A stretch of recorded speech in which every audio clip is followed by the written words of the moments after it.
ഞാൻ വളരെ എനിക്ക് ഭയങ്കര ഇഷ്ടമുള്ള ഒരു യൂട്യൂബർ കൂടിയായിരുന്നു മറ്റേ അഷ്കർ ടെക്. എന്താ സംഭവം പറ കേക്കട്ടെ.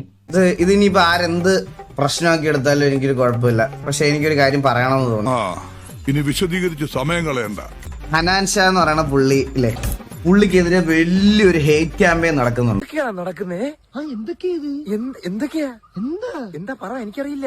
നമ്മുടെ നാട്ടിൽ എല്ലാവർക്കും കാണുന്ന ടിപ്പിക്കൽ കുശുമ്പെന്ന് മാത്രമേ അതിന് പറയാനുള്ളൂ. ഇത് ഈ വീഡിയോ ഒന്ന് കണ്ടു നോക്കിയേ ജസ്റ്റ്. ഇയാൾക്ക് എന്താണ് വയ്യേ?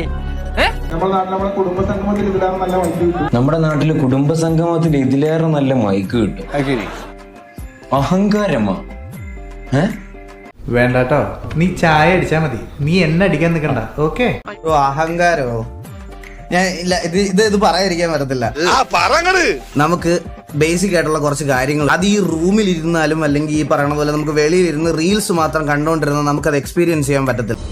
പോയിന്റ്.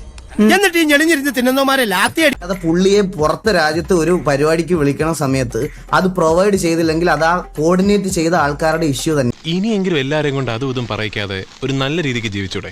ഉറപ്പില്ലടാ.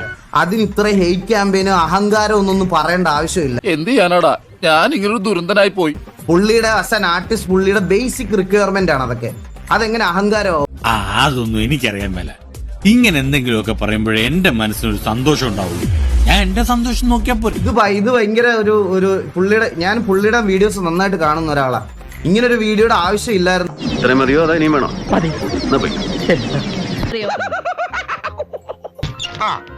കിട്ടേണ്ടതൊക്കെ കിട്ടിയല്ലോ, സമാധാനമായല്ലോ. ഇനി സ്വസ്ഥമായിട്ട് വണ്ടി റോഡിൽ പോട്ടെ.